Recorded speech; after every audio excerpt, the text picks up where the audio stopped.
이런 개 같은 경우가 또 있을까요? 시댁 얘기 주변에서 참 많이 들었지만 저와 같은 사연을 가지고 있는 사람들도 있는지 궁금합니다. 저는 결혼 전부터 예비 시부모님들을 자주 보게 되었어요. 예기치 않게 자주 얼굴을 보게 되었는데 그것은 시어머니가 느닷없이 약속을 하거나 예비 신랑과 데이트를 하고 있으면 그 자리에 찾아오셔서 할 수 없이 자주 보게 되었어요. 왜 그렇게 눈치가 없는지 살다 그런 분은 처음 봤습니다. 가만히 보면 알면서도 모른 척 무시하고 맘대로 행동했던 것 같아요. 시어머니 자리가 마음에 안 들었지만 그땐 신랑을 많이 사랑했고 시어머니 때문에 결혼을 업고 싶지 않았습니다. 그래서 결혼하면 일단 시댁과 거리를 두고 살아야겠다 생각했는데 기가 막히게도 저희 신혼집 마련하자마자 저와 신랑을 속이고 시어머니, 시아버지 꼬셔서 이사를 저희 집 근처로 온 거예요. 저한테는 거짓말을 하고 그런 일을 저질러 놨더라고요. 나중에 들통나고 나서 어떻게 이사를 속이고 오셨냐고 하자 오히려 더 당당하게 내가 내 아들 근처로 이사를 온 게 쟤냐고 따지더군요. 누가 쟤라고 했나요? 전 그렇게 당당하면 거짓말하지 말고 떳떳하게 이사를 하지 왜 속이면서 그런 짓을 했냐고 따졌습니다. 그런데 말이 이렇게 안 통할 수가 없었어요. 오로지 자기 말만 하는 분이더라고요. 통하지 않는 사람과는 말을 오래 하지 말아야 한다는 걸 저희 시어머니 통해 알았네요.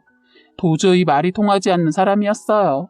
그래서 할 수 없이 그냥 저는 신경 쓰지 않고 살려고 했는데 문제는 저녁마다 저희 집으로 식사를 하러 오시고 그것도 모자라 여행이나 가족 모임을 비롯해서 시어머니 모임까지 물어보지 않고 통보를 하며 같이 가는 걸로 하는 겁니다.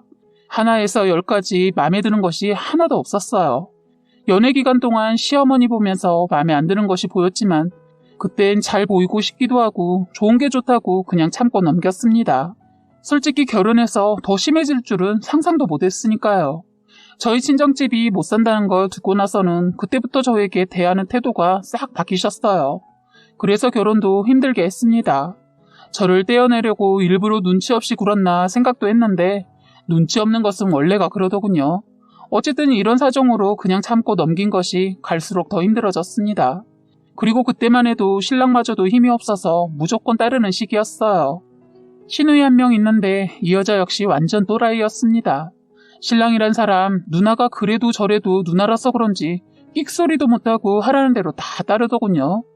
도저히 이대로는 못 살 것 같아서 저는 착하디 착한 신랑한테 기대지 않고 시댁과 싸우기 시작했습니다. 한 번은 시어머니 또 갑자기 여행 날짜를 잡아서 통보를 하길래 일방적인 여행 계획에 먼저 따라갈 수 없다고 핑계를 대고 친정으로 가버리고 신랑만 보냈습니다. 일단 처음엔 신랑만 보내다가 차츰 신랑마저 못 가게 했어요. 처음부터 신랑도 보내지 않으려고 했지만 그땐 그냥 큰일 만들고 싶지 않았어요. 생각할 것도 많고 하니까 머리가 아프고 큰일이든 작은 일이든 생각하는 것이 다 귀찮더군요. 혼자 살다가 결혼해서 살아보니 소소한 일로 시댁과 부딪히는 일이 너무 많아서 너무 힘들었습니다. 참다 저는 친정에 얘기해서 도움을 청해서 겨우 가족여행에서 완전히 벗어날 수 있었습니다. 저희 친정엄마가 저희 시어머니한테 전화해서 몸이 안 좋다고 말했거든요. 엄마가 전화해서 그런지 시어머니 순순히 알겠다고 하더군요. 사실 여행 가면 저만 죽어라 일만 하게 돼요. 이건 여행이 아니라 일하는 사람이 필요해서 저희와 같이 가자고 한 것 같았어요. 신랑도 자기 부모 눈치 보여서 도와주는 거 눈치 보면서 도와주니까 시어머니, 시부모님들 앞에서 하지 말고 집에서만 하라고 하더군요. 그렇게 말은 해놓고 막상 집에서 신랑이 도와주면 남자가 왜 부엌에 들어오냐고 뭐 이딴 말로 일을 못 시키게 하는 거예요. 지금 생각하면 그땐 참 순진해서 몇 번 당하고 살았죠. 그러면서 큰일 한번 치르게 되었고요. 그때부터 지렁이도 밟으면 꿈틀거린다는 것을 보여줬습니다. 연애 때부터 쌓여있던 것까지 모조리 다 터지고 말았죠. 그런데 시댁 사람들 목소리 커서는 못 이기고 힘이 세다고 이기는 집안이 아니었어요. 처음엔 머무르고 목소리를 높여서 대응을 했네요. 싸움도 해본 사람이 한다고 상대가 되지 않았어요. 그래서 오로지 잔머리 굴려서 피해야만 했습니다. 그리고 저는 아프면 참지 않고 아프다고 했고 가끔은 병원에 입원도 했습니다. 마음에서 병을 만든다고 정말 힘들어서 미칠 것 같으니까 몸이 자꾸 여기저기 아파오더군요. 신랑과는 사이가 좋아서 싸울 일이 없는데 시댁만 가면 자꾸 원성이 높아지더라고요. 그런데 시간이 흐르고 별의별 일들을 겪고 살다 보니 아무리 좋았어도 싸우게 되더군요. 사이가 좋아도 결혼해서 살다 보면 아무리 좋은 부부도 싸우기 마련이라고 지인들이 말했는데 그게 어떤 것인지 알 수 있었습니다. 가끔은 시댁이 잠잠하다 싶을 때가 있는데 그럴 때마다 시어머니 큰일을 저질러요. 한 번은 가족 모두가 시어머니 말에 다들 따라주지 않자 밖으로 돌았던 시어머니가 나중엔 친구분들까지 소환해서 분란을 일으키더군요. 제가 결혼하기 전까지는 뭐든지 시어머니 맘대로 다 하셨던 모양이더라고요. 어느 누구 하나 시어머니 말에 토를 단 사람이 없었나 봐요.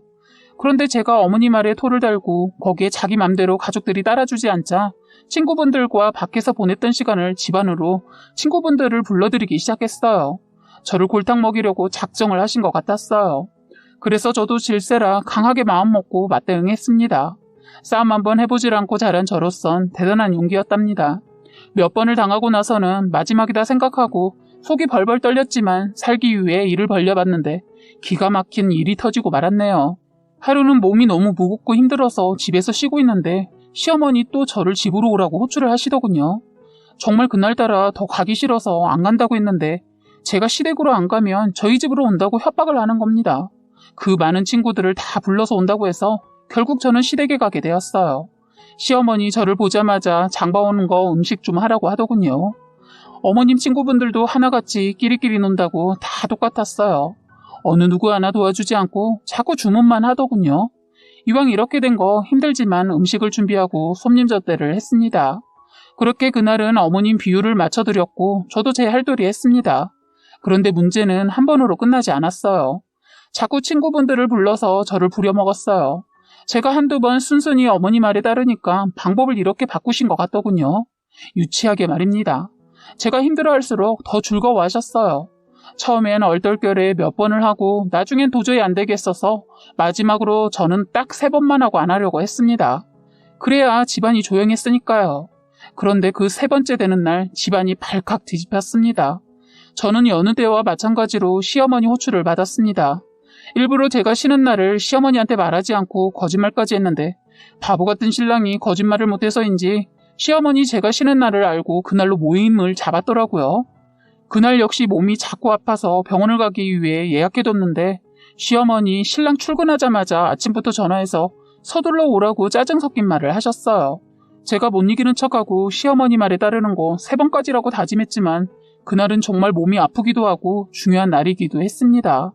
그래서 그날은 임신인 것 같아서 병원 가야 해서 못 간다고 했더니 대뜸 지혜야 핑계를 댈 게 없어서 그딴 걸로 핑계를 대니? 그리고 넌 쉬는 날이면서 왜 나한테 거짓말을 하고 그러니? 너 내가 시댁에 와서 일하라고 할까봐 거짓말했니?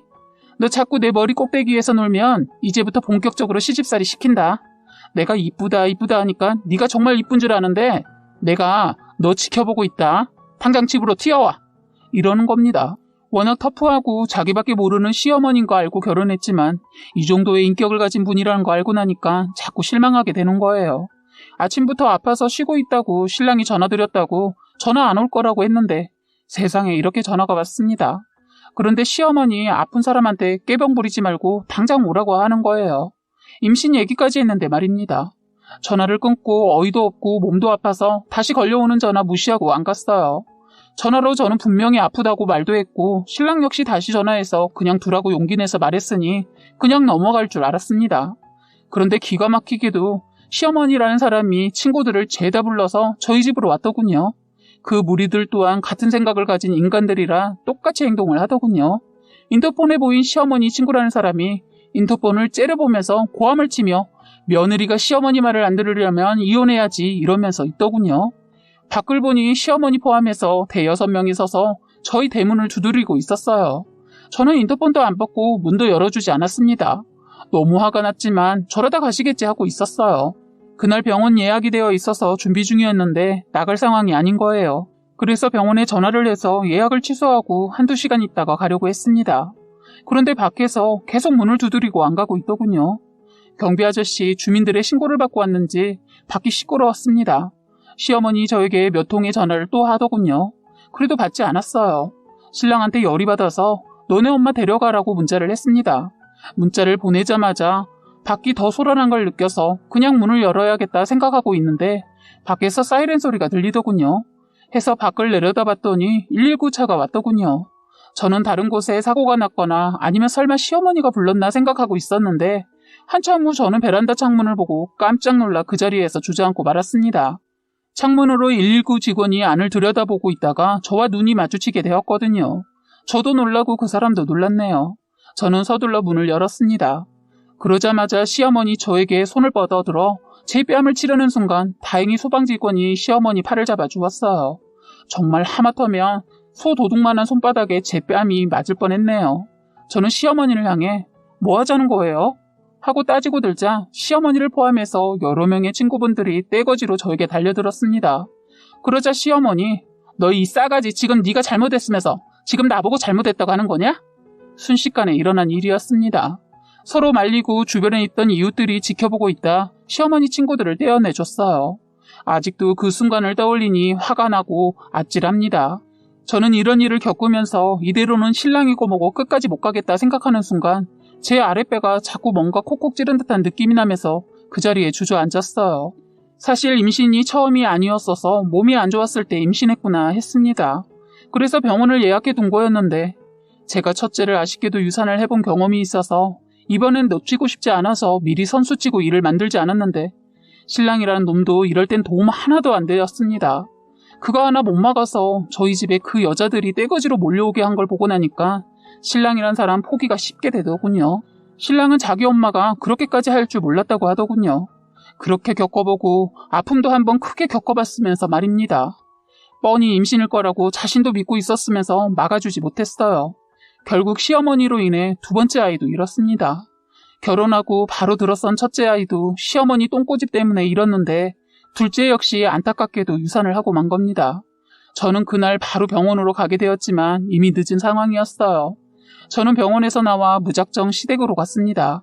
시댁에 도착했을 때 현관문이 열려있고 살림살이가 현관 밖까지 나와 있더군요.